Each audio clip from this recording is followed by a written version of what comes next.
sikapnya gitu loh. Sikap dia dengan bahkan dirinya atau keluarganya berarti belum masuk itu syariat itu dalam dirinya.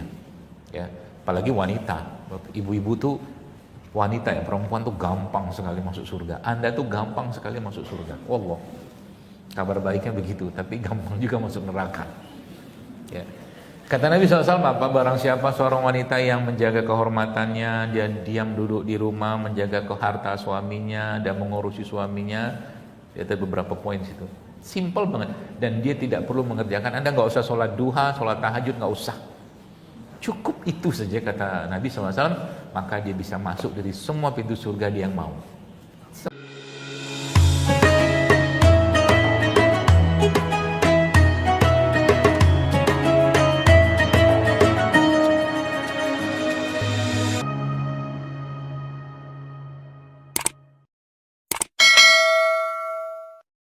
Getaran-getaran iman itu yang membuat kita semakin merasa dekat dengan Allah dan kita merasa bahwa hidup kita diatur oleh Allah Subhanahu wa taala. Yang kita tahu banyak hal dalam Islam ini yang kita boleh dibilang menurut saya mungkin sebagian besar itu gaib. Kita nggak pernah lihat surga, nggak pernah lihat bagaimana keadaan kubur, nauzubillah min zalik, misalkan itu buruk. Kita nggak pernah bahkan lihat Allah, nggak pernah lihat, nggak bisa lihat juga di dunia. Bahkan yang luar biasa yang kita bahas hari ini, kita nggak pernah lihat Rasulullah SAW, nggak pernah lihat. Tapi kita beriman. Nah, tentunya itu Bapak Ibu sekalian, jemaah sekalian, bukan hal yang mudah untuk mempertahankan atau menjaganya. Itu sebabnya kita tahu bahwa salah satu yang dibuat atau membuat setan iblis itu melaksanakan atau mendeklarasi permusuhan dengan kita, ya, bahwa dia akan terus menggoda kita. Itu sebabnya dalam Al-Quran kita tahu ada 4 kata khutuwat. 4 kata khutuwat. Khutuwat itu sebenarnya kalau terjemahan dalam Qur'annya itu adalah langkah. Tapi khutuwat itu sebenarnya renstra. Renstra itu rencana strategis iblis untuk merusak kita. Renstra, ada 4. Khutuwat yang pertama adalah khutuwat yang berkaitan dengan keimanan. Maka dia akan pakai semua cara untuk menurunkan, melemahkan, bahkan kalau bisa orang tuh nggak beriman lagi. Zaman sekarang kan penyakit, nanti kalau kaitan sama penyakit itu nyambungnya panjang sekali itu. Itu yang pertama. Khutuwat yang kedua adalah khutuwat yang kaitannya dengan kesucian, kehormatan. Itu khutuwat yang kedua. Kita lihat orang sekarang, na'udzubillah min zalik, begitu luar biasanya memamerkan hawa nafsu mereka, bahkan na'udzubillah orang bisa luar biasa difasilitasi untuk berzina segala macam, dalam hal hubungan dengan kesucian dan kehormatan, itu luar biasa. Ya, terjadi zaman sekarang. Ya, karena itu memang sumpahnya iblis kepada Allah Azza wa Jalla. Itu khutuwat yang kedua. Khutuwat yang ketiga adalah berkaitan dengan makanan minuman sebenarnya. Jadi Allah Subhanahu wa taala menyampaikan itu dalam dalam Quran tentang bahwa mereka itu, setan iblis itu akan terus menggoda manusia untuk buruk dalam hal makanan minumannya. Maka kalau kita tadaburi surat Al-Baqarah tentang perintah Allah untuk makan, kan Allah perintahkan kita wa kulu mimma fil ardi halalan thayyiban, kata Allah. Di situ Allah jelaskan bahwa makanlah yang halal dan baik. Wala tattabi'u khutuwati syaitan, jangan ikuti langkah-langkah syaitan. Kan gitu urutan ayatnya itu. Maka urutan ayat tadi Bapak Ibu sekalian, jemaah sekalian, diteruskan lagi karena kata Allah di situ bahwa setan itu iblis itu mengajak pada perbuatan keji. Artinya kalau khutuwat tadi atau mungkin bahasa saya tadi bahwa Quran menyebutkan bahwa halal dan baik, jangan ikuti langkah setan. Ada urusan apa misalkan kalau kita bahas tentang langkah-langkah setan dengan makanan halal kan gitu. Kok Allah menyelipkan di situ? Bukan kok.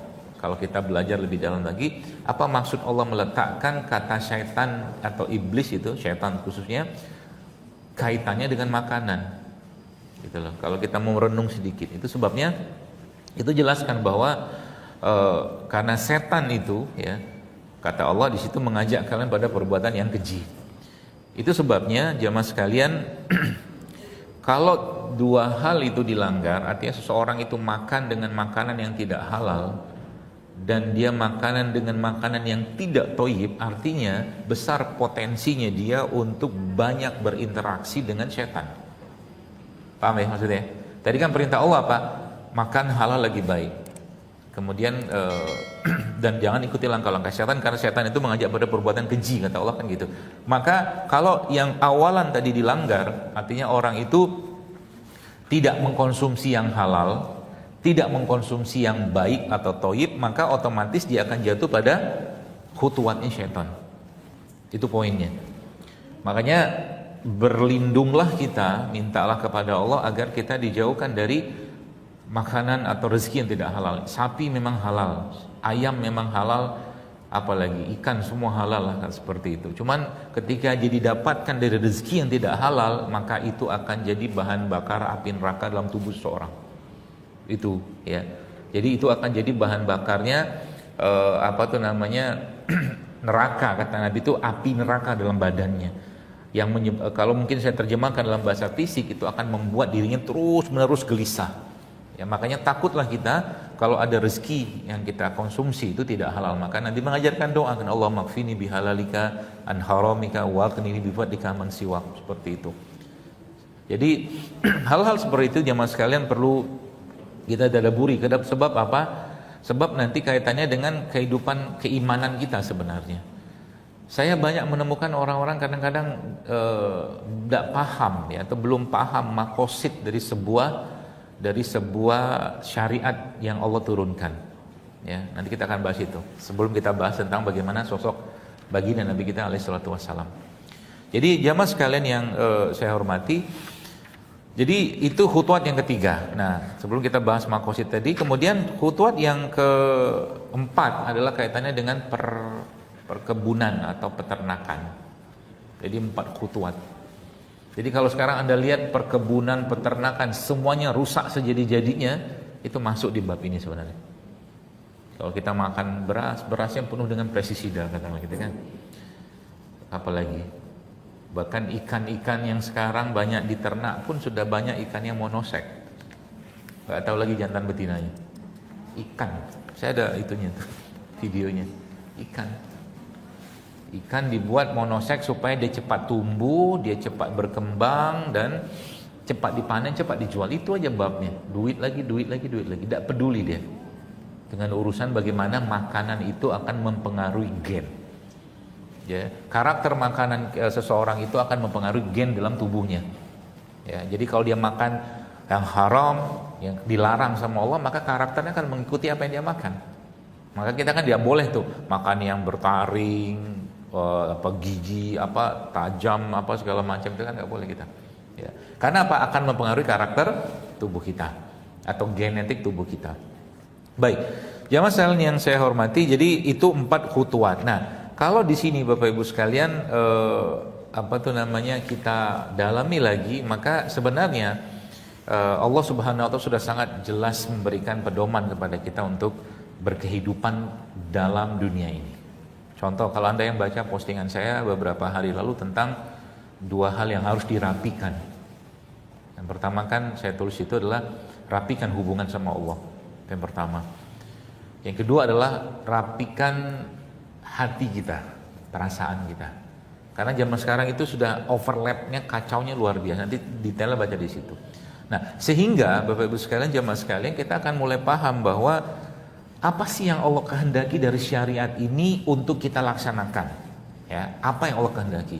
Maka seorang ulama besar Ibnu Qayyim al-Jauziyah rahimahullah menyebutkan bahwa ada 2 hal sebenarnya yang Allah inginkan dari kita ketika kita melaksanakan ibadah atau syariat Allah ini, ada 2. Yang pertama al-khair, baik, kita jadi baik.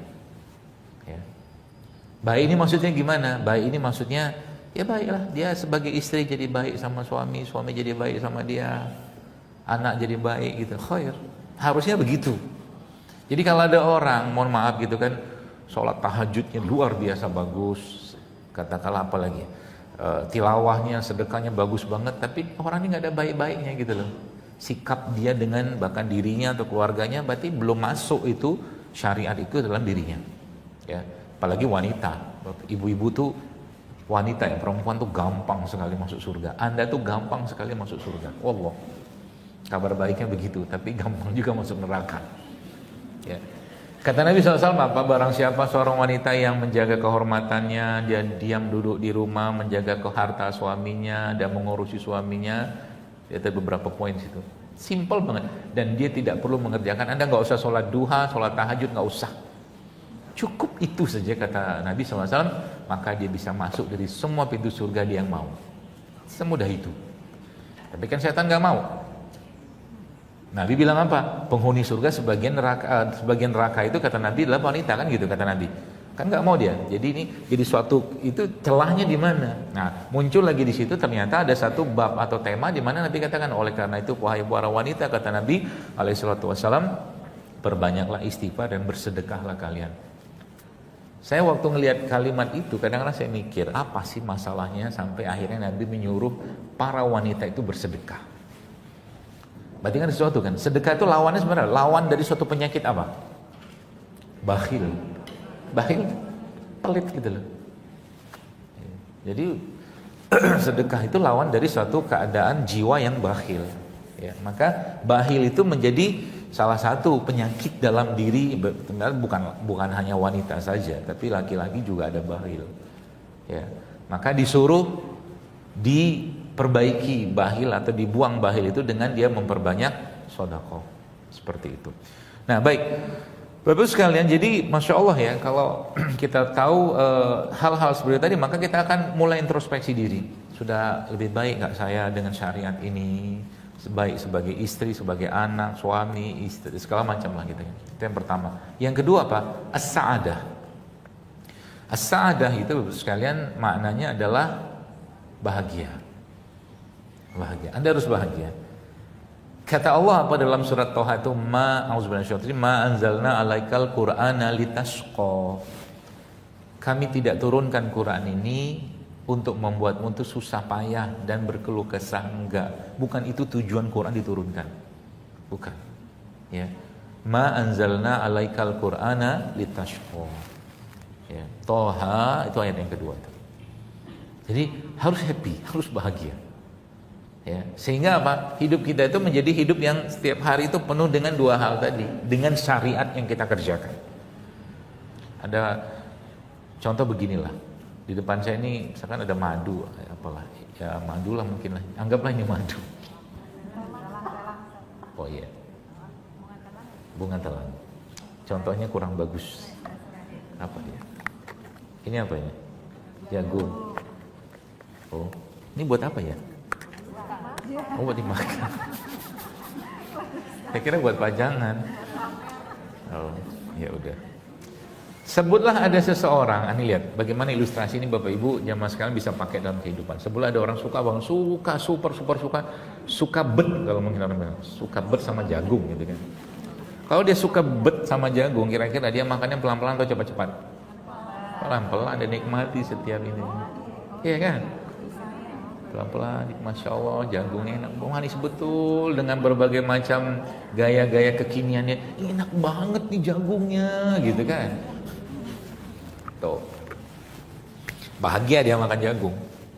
Nah, konteks itu kenikmatan dia dalam makan jagung tadi itu jemaah sekalian, itu dia pasang ke syariat. Dia pasang itu ke hal-hal yang dia kerjakan dalam ya itulah hariannya dia. Contohnya begini biar gampang. Sebagaimana dia menikmati jagung tadi, begitulah juga dia menikmati sholat. Itu maksudnya. Paham ya? Jadi kalau sudah sampai pada kenikmatan seperti itu, maka Anda nggak mau cepat-cepat kalau sholat. Main lama-lama. Ya, apalagi sholat malam. Sholat malam tadi kapan-kapan cobain deh, sholat malam sepanjang malam gitu kan. Lalu kita berdoa, sholat seperti itu dan baca satu ayat aja. Nabi itu pernah begitu. Rasulullah SAW pernah begitu. Jadi satu malam itu beliau SAW baca satu ayat aja.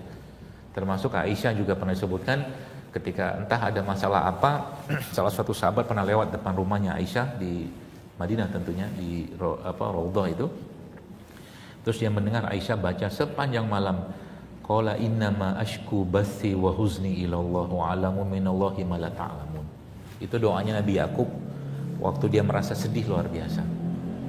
Nah itu nanti kalau lagi nggak enak hati, nah itu ayat itu Anda baca aja terus. Qala innama ashku bathi wa huzni ilallah. Kepada Allah lah aku mengadukan kesedihan dan kesusahanku. Itu surat Yusuf. Maka surat Yusuf itu kalau kita sebentar kita kita pelototin lah mungkin begitu kan. Itu kan surat yang isinya sedih semua sebenarnya. Isinya sedih semua. Mulai dari dia diiriin sama saudaranya, ya kan? Kemudian dia dibuang ke dalam sumur, terus dia jadikan budak, dibeli sampai akhirnya diangkat jadi anak pun difitnah pula, sampai akhirnya Nabi Yusuf menjadi bendaharanya Mesir saat itu. Tapi untuk sampai ke menjadi bendahara Mesir, Nabi Yusuf harus melewati itu dulu. Makanya ulama menyebutkan surat Yusuf ini kalau kita baca sampai selesai, dia bisa menghilangkan kesedihan. Surat Yusuf alif lam ra tilka ayatul kitabul bil mubin inna anzalna alaikal lupa saya. Agak grogi sedikit. Itu ya. Nah, al khair dan sa'adah. Itu poinnya. Maka minta dua hal tadi kalau kita melakukan sesuatu kebaikan, minta jadikan kita lebih baik, ya, minta jadikan kita lebih bahagia. Seperti itu terus, ya. Kalau sudah seperti itu, maka lama-lama kita akan mulai merasakan bahwa ternyata memang agama ini agama yang sudah sangat sempurna, dan tentunya apa yang kita kerjakan ini kita butuh contoh. Nah, itu poinnya. Ya, makanya kalau kita bicara sosok apa yang disukai dari seorang wanita terhadap laki-laki, sebenarnya di luar urusan. Jadi sebenarnya wanita itu kalau suka atau dia pengen dipinang atau punya suami, kita sebenarnya dia nggak butuh ganteng-ganteng banget sih. Yang dia butuhkan karisma, dia butuhkan sosok, sikap, kan gitu kan. Beda sama laki-laki. Nah makanya antara laki-laki perempuan ini kan bahan bakunya beda. Anda itu bahan bakunya dari mana? Anda wanita bahan bakunya dari sesuatu yang hidup. Apa itu? Tulang rusuknya Nabi Adam sebelah kiri yang paling pendek. Itu bahan baku Anda kan. Jadi Anda diciptakan Allah dari sesuatu yang hidup. Tapi Adam alaihissalam diciptakan Allah dari sesuatu yang mati, kan tanah. Ya. Jadi Hawa, istri Nabi Adam itu kan subhanallah ya.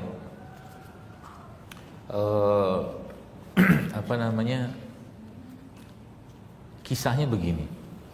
Kisah penciptaan Hawa.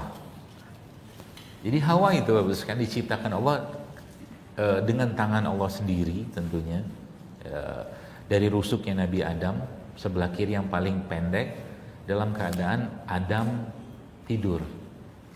Diambil rusuk itu sama Allah, ciptakanlah Nabi Adam, dan akhirnya waktu Nabi Adam bangun dari tidurnya, tiba-tiba dilihat sosok perempuan di situ, ada makhluk. Bangun dia. Terus Nabi Adam tanya, siapa kau? Saya perempuan, kata dia. Gitu kan? Lalu siapa namamu? Dia bilang. Akhirnya dia nggak ada nama kan? Anda bayangin suasana itu kayak apa gitu kan? Ada cowok bangun tiba-tiba sampingnya ada perempuan. Ya. Tapi seru gitu. Kenapa seru? Nabi Adam itu kan ditidurkan Allah gara-gara apa? Gara-gara kesepian. Surga yang begitu luasnya, sempurna, itu ternyata masih membuat Nabi Adam itu kesepian. Gara-gara tidak ada pasangan. Jadi bahasanya surga yang tak sempurna gitu kan. Akhirnya Allah ciptakan Hawa.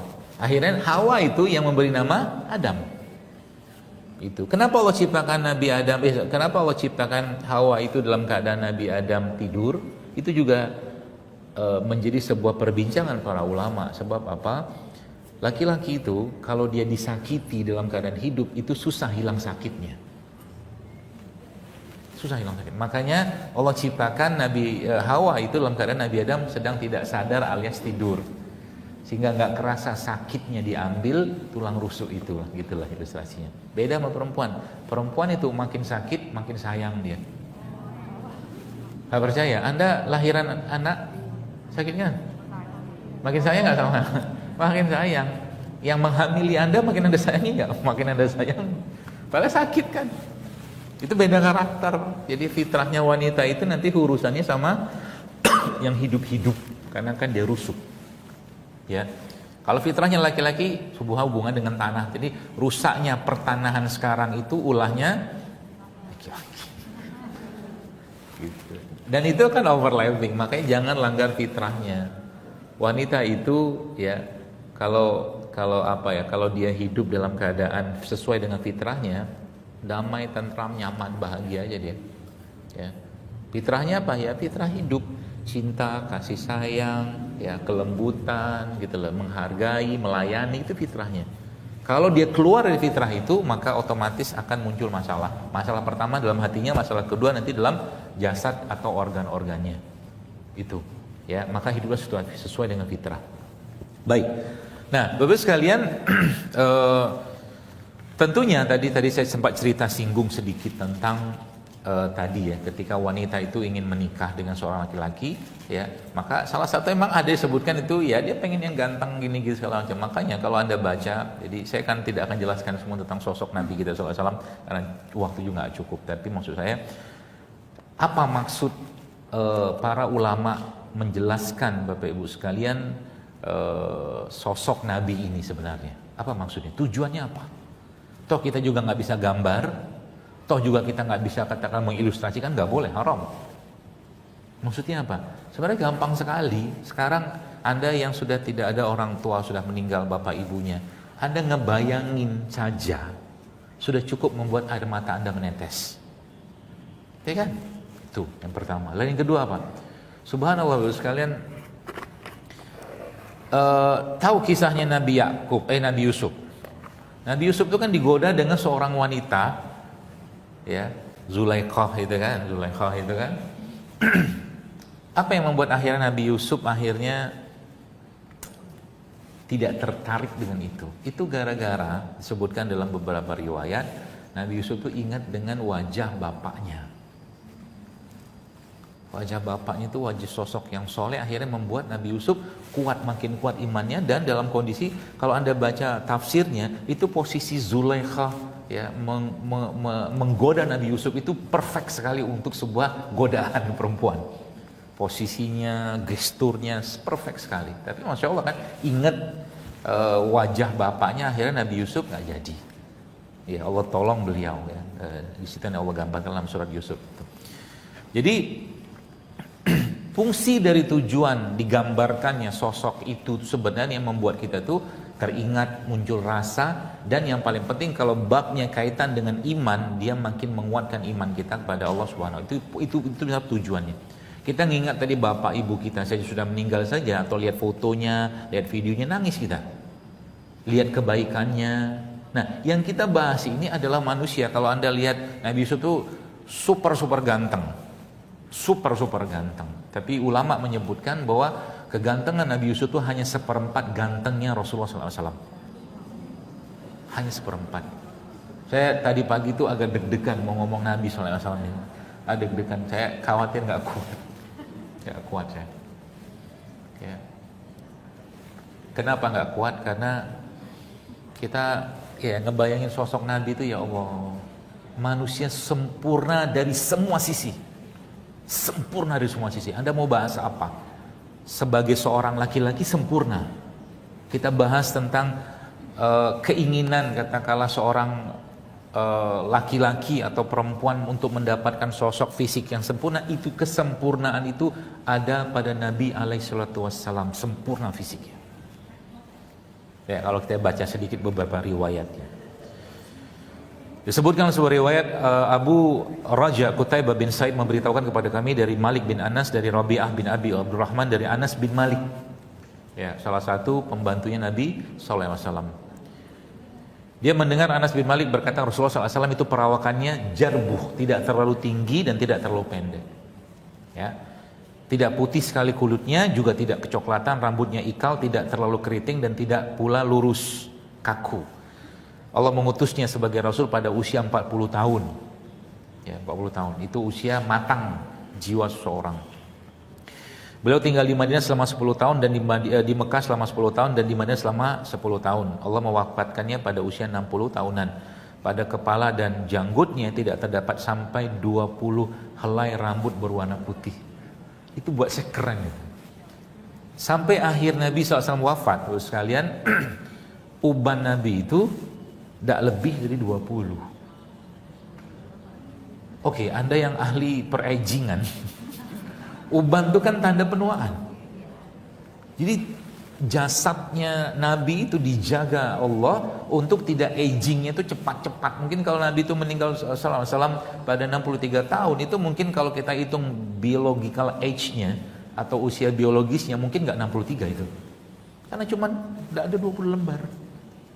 Ya, itu. Jadi ngebayangin sosok Nabi itu seperti apa gitu kan. Kemudian riwayat lagi menyebutkan bahwa Nabi SAW itu memiliki postur sedang tinggi ataupun pendek dan fisiknya bagus, rambut beliau tidak keriting, tidak lurus, warna kulitnya kecoklatan, dan jika beliau berjalan dengan tegak. Wallah sekalian, saya kalau cerita dengan beberapa sahabat-sahabat, guru-guru saya, para ustadz-ustadz itu, saya tanya, kenapa ada ustadz-ustadz yang bisa lembut gitu, saya bilang. Padahal sama-sama lulusan dari satu tempat lah, universitas gitu kan. Universitas yang belajarkan tentang ilmu Islam. Beliau cuma mengatakan, kalau dia belajar sirah, pasti jadi lembut hatinya. Termasuk ini. Kan Syama'il Muhammadiyah ini, karangan Imam Tirmizi ini kan, menceritakan bagaimana sosok Nabi itu dari mulai rambutnya, fisiknya, cara bangunnya, cara tidurnya, segala macam. Diceritakan dengan sangat-sangat detail. Kenapa? Nggak cukup kita menceritakan, terlalu besar kecintaan kita pada Nabi SAW sehingga itu masuk dalam bab keimanan. Maka Anda jangan mencintai suami Anda, jangan mencintai anak Anda, harta Anda, melebihi cinta Anda kepada Allah dan Rasulullah SAW. Tak boleh. Cuma ada dua itu dalam hati. Sampai itu kan pernah diingatkan Nabi SAW kepada Umar bin Khattab radhiyallahu anhu. Tidak akan beriman sempurna seseorang, kata Nabi SAW, sehingga aku lebih dicintai dia daripada dirinya sendiri bahkan. Daripada dirinya sendiri, daripada keluarganya. Coba supaya apa? Supaya apa ya? Muncul semangat kita untuk mengikuti beliau alaihi salatu wassalam. Jadi bahasa yang Anda pakai nanti, jadi kalau sudah kita belajar kayak beginian, nanti bahasa yang kita pakai apa?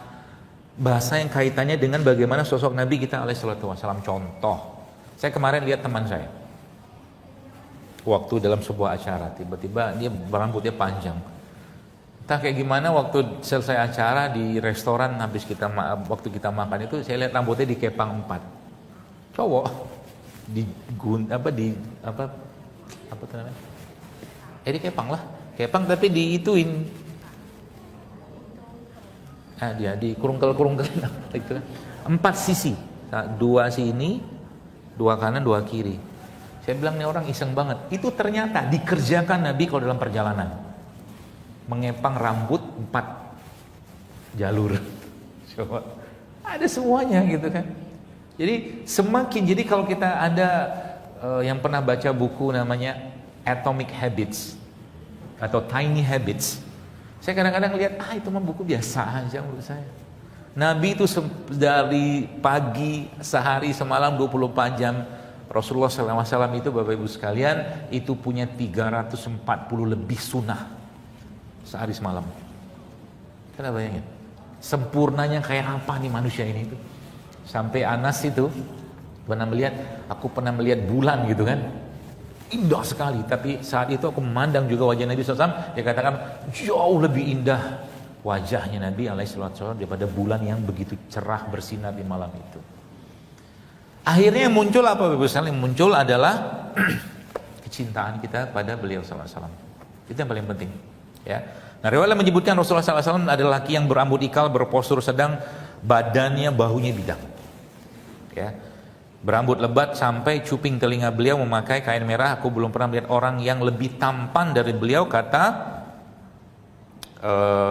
siapa nih? Kata Muhammad bin Ja'far, ya, dari Syu'bah, salah satu sahabat Nabi SAW.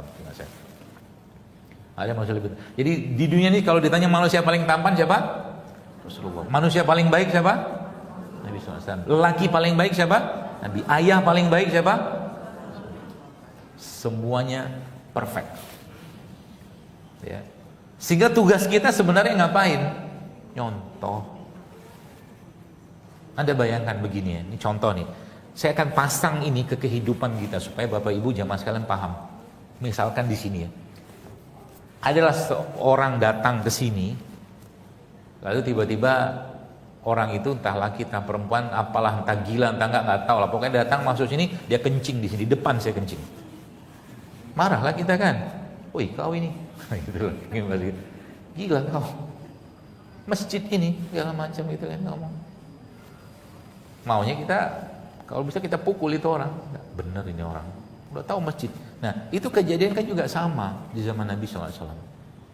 Ada seorang Arab Badui datang masuk ke Masjid Nabawi situ, kemudian apa yang terjadi? Subhanallah, dia kencing, pipis coba.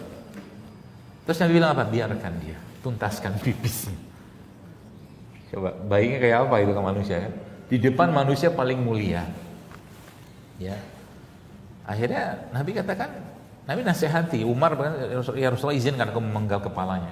Jangan ya Umar, kata Nabi SAW. Ya. Begitu baiknya akhlak Nabi kita itu. Ya. Nah, jadi Ibu sekalian, badan Nabi itu, ya kalau sahabat itu, jadi karena para Nabi ini diberi kekuatan oleh Allah di atas rata-rata. Di atas rata-rata. Kalau demamnya Nabi itu tidak akan sama dengan demamnya kita, nggak sama. Sama dia. Jauh. Kadang-kadang ada salah sahabat pernah Nabi itu demam, dia pegang kulit Nabi, dia berkatakan seperti besi yang mendidih panas. Itu sebabnya mereka itu diberikan jaminan yang sangat luar biasa oleh Allah. Tentunya dengan segala perjuangan mereka, pengorbanan mereka, Allah kasih janji yang luar biasa. Khususnya buat Nabi kita SAW. Dan beliau punya banyak sekali privilege. Ya, privilege itu maksudnya apa? Keutamaan yang tidak diberikan dari Allah kepada nabi-nabi yang lain. Ya. Nah itu sosok Nabi Sallallahu Alaihi Wasallam.